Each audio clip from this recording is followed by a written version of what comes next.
Je m'appelle Jérémy Gaziglia, j'ai actuellement 22 ans. J'ai intégré le SCG cette année pour faire la classe de DSCG, le diplôme supérieur de comptabilité et gestion. Et j'ai voulu intégrer l'INSEC parce qu'ils m'ont accepté de pouvoir passer en même temps le DCG et le DSCG, ce qui n'est pas quelque chose que toutes les écoles acceptent.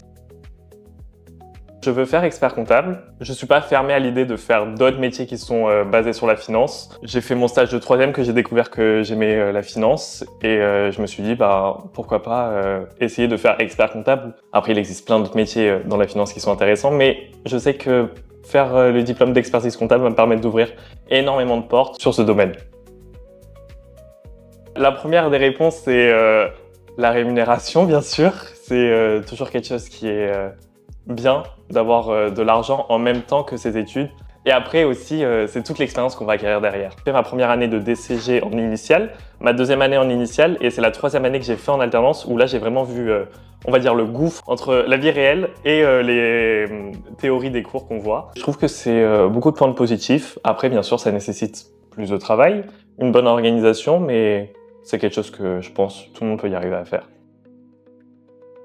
Je suis collaborateur comptable, du coup, comme j'avais dit, c'est ma première année dans un cabinet. J'ai mon propre portefeuille client et chaque client, je vais m'occuper du début jusqu'à la fin de lui. On va s'occuper de la compta classique, je vais faire tout le social. S'il va engager de nouveaux salariés, je vais faire les contrats, les différents contrats qu'ils peuvent faire. L'élaboration des bilans, ce qu'on est en train de faire actuellement, vu qu'on est en pleine période fiscale. Avec la déclaration de TVA, les choses classiques. Mais l'alternance, c'est quand même plus difficile, il faut bien gérer son temps. Je pense que d'abord, c'est juste savoir qu'est-ce qu'il veut faire. La base de tout, c'est l'objectif. Pourquoi tu veux faire la comptabilité? Qu'est-ce qui te pousse à faire ça? Est-ce que c'est une envie? Est-ce que c'est quelqu'un? Il faut vraiment que ça vienne de sa personne parce que sinon tu ne seras jamais motivé à faire toutes ces études parce que plus on monte et plus c'est intense et c'est là où il faut vraiment s'accrocher à la chose qui te pousse à faire ça, qui est ton objectif. Et dès que je pense on trouve ça, c'est le plus important et de suivre cette voie. C'est très simple, mais en fait, j'adore les chiffres. C'est toujours quelque chose que j'ai adoré, faire des calculs, comprendre qu'est-ce que ce chiffre veut dire, comment on peut analyser des choses. J'adore tout savoir.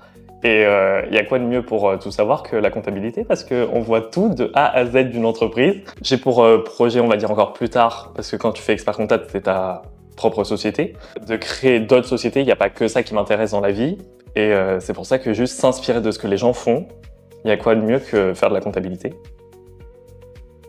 Je pense surtout que la première des compétences, c'est l'organisation. C'est la base de tout, comme je fais que le répéter, mais il faut vraiment être hyper bien organisé. Le professionnalisme, en vrai, parce que l'alternance nous permet d'acquérir ça à notre plus jeune âge, de savoir s'exprimer aussi plus facilement, d'être à l'aise avec des adultes. Dans les cabinets comptables, ce qu'ils nous font, c'est qu'on est vraiment... Enfin, on a notre tuteur, c'est logique, mais ils veulent vraiment qu'on se développe et on devient vraiment une personne hyper autonome. On va savoir faire tout depuis le début de A à Z. Avant, je ne savais pas du tout faire un contrat de travail. Maintenant, je sais le faire tout seul. On n'a même plus besoin de vérifier. Les déclarations de TVA, c'est la même chose. Et c'est vrai qu'on peut acquérir du coup de l'autonomie personnelle. La première difficulté que tu rencontres, c'est vraiment la charge de travail, qui est énorme. Et encore, en deuxième année, j'avais la chance d'être en initiale et même pas en alternance, alors j'imagine même pas avec l'alternance. J'ai vraiment senti une différence parce que on a eu des cours, on va dire, plus intensifs. C'est là où on découvrait des nouvelles matières parce que la première année, on voit plutôt les matières générales qu'on peut voir comme au lycée. Mais la deuxième année, là, on est vraiment spécialisé dans le domaine de la comptabilité. Et c'est là où on tombe sur beaucoup de notions qui sont très lourdes. Au moins une fois par semaine, il faut réviser pour y arriver. Surtout l'emplacement.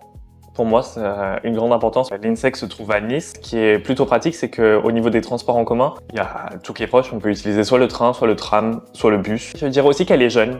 Et j'aime beaucoup les écoles qui sont plutôt récentes parce que c'est différent des écoles qui possèdent beaucoup d'élèves. Là, il y a vraiment un accompagnement. On a besoin d'aide, on peut aller les voir. On a besoin d'un conseil, on peut aller les voir. Et je trouve que les enseignants aussi sont vraiment géniaux. Ce qui est bien, c'est que vu qu'on est très peu, parce que nous, en DSCG, on est une classe entre 5 et 8, ça finit en fait en cours particulier. Et c'est ça qui est fantastique, parce que ça ne devient pas vraiment un cours, c'est vraiment une discussion entre le prof et nous, les élèves. On se pose des questions, on répond, il nous pose des questions, on lui répond. Ça fait un bon échange et j'aime bien cette proximité avec les professeurs.